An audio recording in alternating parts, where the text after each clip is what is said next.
Maraming mga kapatid na napansin natin na ang tukso ay naging bahagi na rin ng ating pagkatao. Walang sinuman ang naliligtas mula rito. Meron po bang isa rito na hindi pa nakaranas ng tukso? Ayan. Ano man ang ating edad o kalagayan sa buhay, darating at darating pa rin ang mga tukso na maaaring maging daan upang makagawa tayo ng masama. Kaya isang mahalagang tanong ang sasagutin natin sa payag na ito. Paano natin malabanan ang tukso? Hindi po ba mga kapatid na nakakatuwang isipin na ang ating Diyos sa Jehovah ay hindi tayo pinapabayaan sa mga panahon ito? Sa kabila po ng lahat ng tukso ay niyalaan niya tayo ng sapat na gabay at lakas upang mapaglabanan ito.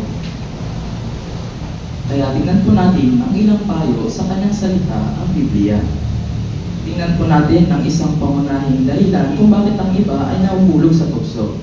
Pakisuyo mga kapatid na basahin po natin yung nakaulat po sa Exodo 23, talata 2. At alamin po natin yung mga mahalagang aral na itinuturo ng talatang ito na makatulong sa atin na maiwasan ang paghuhulog sa tukso. Kung nariyan po kayo, basahin po natin. Huwag kang susunod sa karamihan sa paggawa ng masama, at huwag kang magbibigay ng pagtotoo na salungat sa katarungan para lang pumanig sa karamihan. So, ano daw ang isang dahilan kung bakit ang iba ay napaparot sa tukso? Ang sabi ay ang pagsunod sa karamihan sa paggawa ng masama. Ano ba ang tawag dito mga kapatid? Ang tawag po dito ay pressure. Ito po yung pressure na madalas na nagagaling sa iba na maaaring makaapekto sa atin o maaaring tumulak sa atin na makagawa o matukso. Ayan. Isang halimbawa, dahil sa paggustuhan mong tanggapin ka ng iba, baka ginagawa mo rin ang gawain nila para magustuhan ka. So, ano ba ang solusyon na maaaring tumulong sa atin na maiwasan ang mga gayong pangyayari? Una, huwag tayo mag-alala sa sasabihin ng iba. Mahalaga mga kapatid na hindi natin intindihin yung mga sinasabi ng karamihan. Kasi kung baka pinakinggan natin, baka tayo lang din yung maapektuhan. Mahalaga mga kapatid na huwag natin ikompromiso yung paninindigan natin dahil lang sa sasabihin nila. Ikalawa naman po ay dapat alam natin kung ano yung pininindigan natin.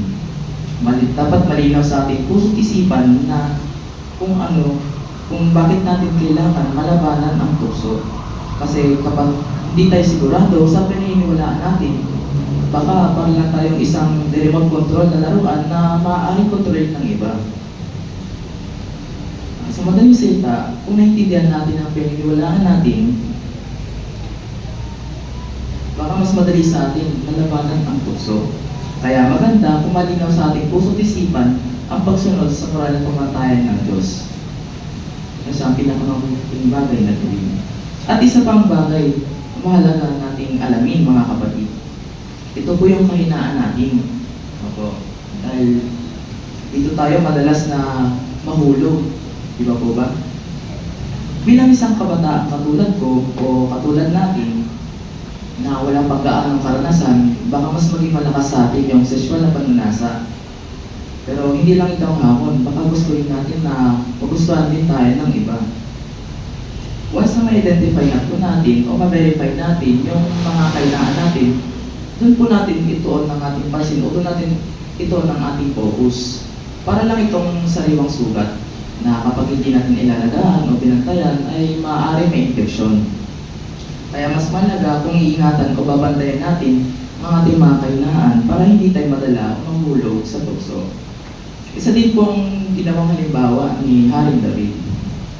Ito naman po yung pinanggit ko sa Awit 51.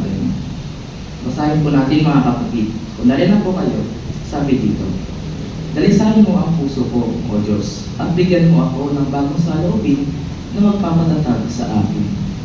So dito mga kapatid, nakita natin na si Haring David ay humingi ng tulong sa Diyos na Jehovah.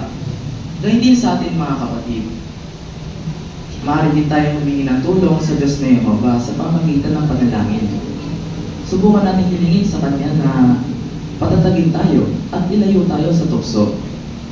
At magandang pag-isipan din natin mga kapatid kung anong resulta kung tayo ay magpapadala sa tukso. Gumanda kaya ang pakiramdam natin? Oo, pwede. Pero baka pansamantala lang. Sulit kaya kung magpapadala tayo sa tukso? Tiyak na hindi mga kapatid. Dahil pwede na itong unti-unting sirain ang kaugnayan natin sa Diyos na Yehova. Kaya wag lang natin basta sabihin mga kapatid na, tukso, layuan mo ako. Mga kapatid, tayo po ang lalayo sa tukso, hindi po ang tukso ang lalayo sa atin. Kaya gumawa po tayo ng paraan upang mapaglabanan ito.